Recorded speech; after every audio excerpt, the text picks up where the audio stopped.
Hello everybody. Just getting the camera set up here, right? Sorry about that introduction there where you were looking at my bookshelf.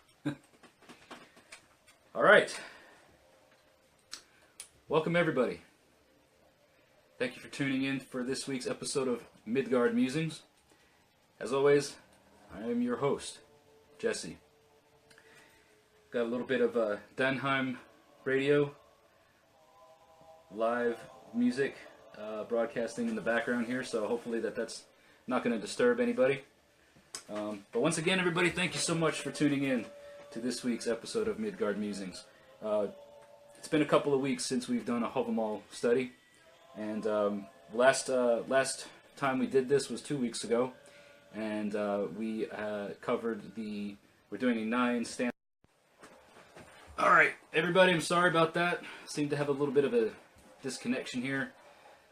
Not sure exactly why. Hopefully the live feed will continue. I'm literally right across the room from my router, so this shouldn't happen again, hopefully.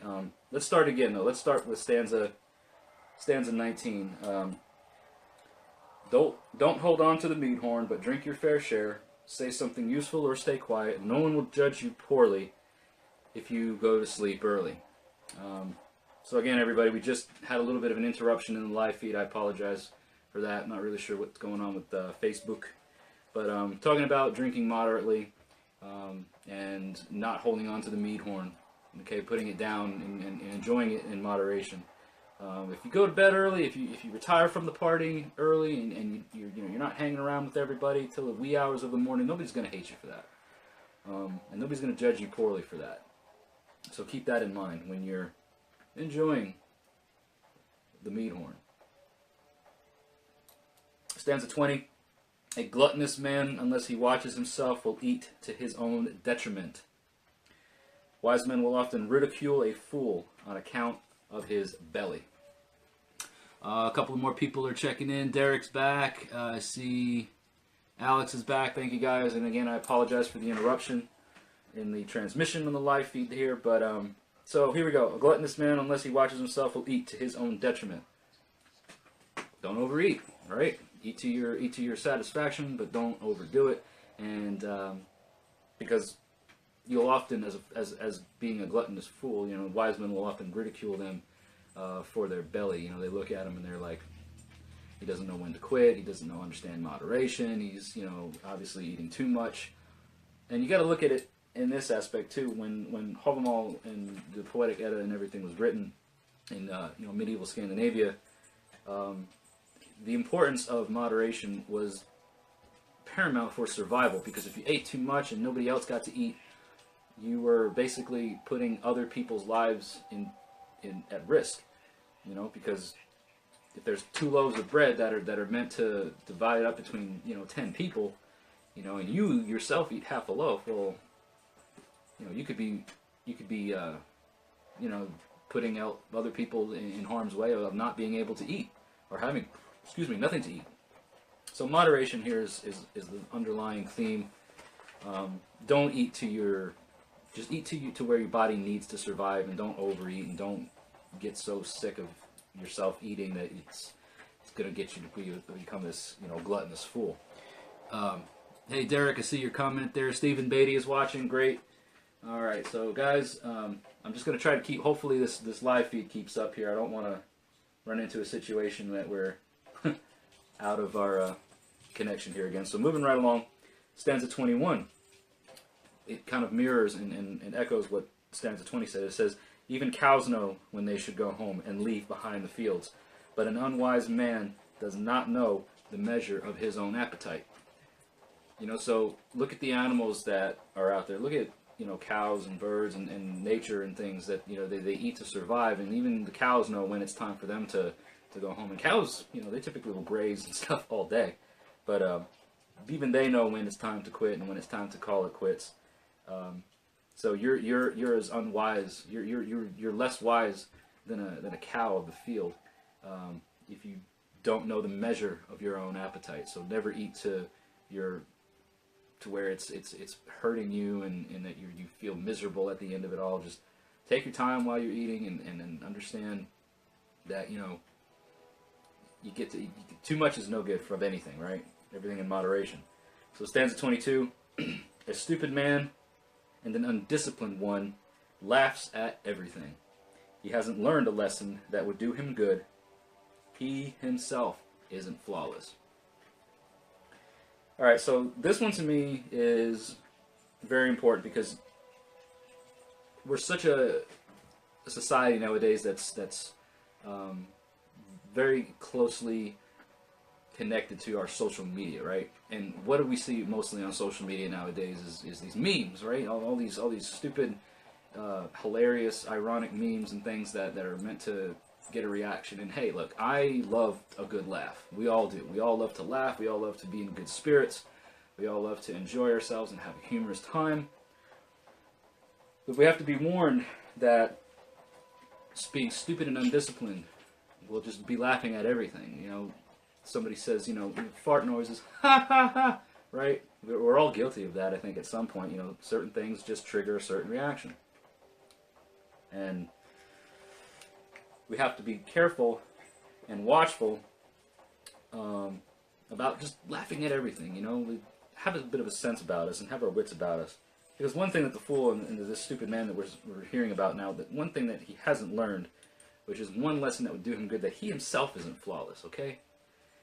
Everybody's, right, excuse the language, but guys, everybody's shit stinks, right? None of us are flawless when it comes to that. We all have our faults. We all have our points that need to be worked on and corrected. But the fool and the stupid man here in this stanza that we're learning about doesn't even know that he himself is without fault, or is with fault, and that he's not flawless. This is next stanza here, kind of goes in line with it, but it's also one of my favorite stanzas that I've always tried to keep in mind on a day-to-day basis. A fool stays awake all night, worrying about everything. He's fatigued when the morning comes, and his problems remain unsolved. That's stanza 23. So what this tells me is that your problems they don't just go away. Okay, the things that you have to deal with will be there to deal with day to day. Sitting up all night worrying about them, stressing about them, going, oh, what am I going to do, this, that, and the other. All it's going to do is cause you to just be fatigued by the end of by the time the morning comes around. You're not going to accomplish anything, and all you're going to be is weaker the next day and then onward to be able to handle the problems that you are dealing with, no matter what it is, no matter if it's, you know, relationship problems, or if it's financial problems, or if it's, you know, your health or this or that. It's, you know, you have to, sitting up all night and worrying about them doesn't solve them. You have to take action. You have to take control of the situation in order for the problems to be resolved, in a sense, right? So stanza 24, an unwise man thinks anyone who laughs with him is his friend. He doesn't understand that the wise are mocking him, even when he overhears them. This is something, to me, that's very important, and I've actually seen this stanza in real world application. I've known people who get around a crowd, right, or a group of people, and start engaging them in conversation or whatever, and then people start laughing and having a good time, and this person who just inserted themselves into this group of other people, who really wasn't a part of this group of people to begin with or have anything in common with them, automatically thinks that because everybody's laughing and everybody's having a good time, that they're automatically his friends and that he's their friend. And he becomes so disillusioned to the fact that that's not the case, and that even when things are being spoken of him in a negative light, you know, he doesn't even understand that these people are mocking him. Like, if I was there and I was this person that they're talking about, and I hear other people, you know, talking bad about somebody or mocking somebody, I'm so wrapped up in this disillusioned concept that, oh, they love me, they're my friends, they're laughing at me. Like, no, dude, like, they're talking crap about you, me, whatever. Like, so you become so disconnected from the reality of things that just because you're around a group of people, just because you're with some people and they're laughing, doesn't make them your friend. Doesn't mean that they're on your side, doesn't mean that they're for you or with you in anything. So be careful with that, guys, as we have our dealings with other people. Just realize that just because everybody's laughing up and having, cutting up, having a good time, doesn't necessarily mean that they're your friends and that they should be trusted. Stanza 25 goes on to say the same, similar types of things, saying that an unwise man thinks anyone who laughs with him is his friend, but he won't find these friends when he goes to court. No one will speak on his behalf. So this kind of really wraps up and ties in to stanza 24 and saying that they're not really your friends. They may be cutting up and laughing with you for the sake of the occasion or for the sake of what's going on, but when it comes right down to it, and when you need to have somebody that has your back, okay, this is talking about legal matters per se, but it could mean anything, I think. To me, it could mean anywhere in a situation where somebody would have your back. When you need them, they're not there. No one's going to speak on your behalf if they're not truly your friends. So be wary of the fact that, again, just because you're with some people and everybody's cutting up, laughing, having a good time, it doesn't necessarily mean that they're your friends and that they'll actually have your back when you need them to. Stanza 26, a stupid man thinks he knows everything if he gets himself in a tough corner, but he doesn't even know what he'll answer if men ask him questions. So for me, what this stanza is saying is that, I think we've heard the term used before, wise man knows and says nothing, and then a fool knows nothing and says everything, or something along those lines. Is that just because you're open your mouth, just because you have a retort, or just because you have an answer to something, that person may think, oh, I've got an answer to every, I know everything I need to know because he's got an answer for it. Somebody, it doesn't even have to be a smart or a wise response. It's just an answer of sorts. But when it comes right down to it, and when he's questioned, or when he's I guess challenged, if you will, in a way, he's got nothing. This also, to me, is something that you could take to mean for people who are like these online keyboard warriors, right? They always have something to say. The trolls, as they're called nowadays. Because this is a modern time, so we can take these ancient verses and these ancient stanzas of wisdom and apply them to modern day situations. So we see this all the time on the internet, right? People, these trolls, everybody always has something to say. We even see it in the heathen community. But when it comes down to it, you never see those same people. You never see them at gatherings with friends. You don't see them having frith with their heathen community. You don't see them actually partaking and engaging in public affairs with their fellow heathens. So they're always just basically online behind their keyboard saying something to somebody about everything, right? They always have the answer, but when they're challenged and when it comes right down to really what do you know, they've got nothing to say. Let me just take a look at these comments real quick here, guys. Lisa says, actually, hang on here. Yeah, we're a very hard lesson with people. And then Derek says, a wise man is wise to know when he doesn't know. He also isn't afraid to admit it. And that's a very good point too. I think if people get to know me well enough, people would know that I'm not the type of person to ever be so proud as to admit where I'm wrong about something. I'm always willing to learn and be taught that, hey, you know what, that's not correct. You're wrong here. Everybody likes to be right. Nobody likes to be wrong. But what we have to do is we have to learn that we're not always going to be right, and that when we are wrong, we have to learn how to accept that constructive criticism. And we have to be able to, take in that piece of advice from somebody who's wiser than us, because there's always going to be somebody out there smarter than us, stronger than us. There's always going to be somebody out there who's one level up above us at least. So never be so proud as to think that just because you've learned so many things, just because you've absorbed so many things, that you've learned it all. And that's another point that I have here with these musings, everybody, is that this is a live discussion. And for those that haven't seen the live discussion up here that are watching this on YouTube, later on, I welcome and I invite comments and interaction on any platform. So if you're watching this live and you think I'm wrong about something, you think I could learn something, please put it in the comment section. And for my YouTube followers that are watching this as well, I invite you all to do the same thing, because I'm learning, we're all learning as we go, so we can all learn from each other.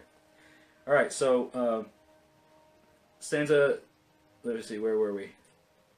Oh yeah, stanza 27, this is the last stanza for today. We started with stanza 19, and now we're up to the last stanza for today. The 9th stanza for today is stanza 27. It's best for a fool to keep his mouth shut among other people. No one will know he knows nothing if he says nothing.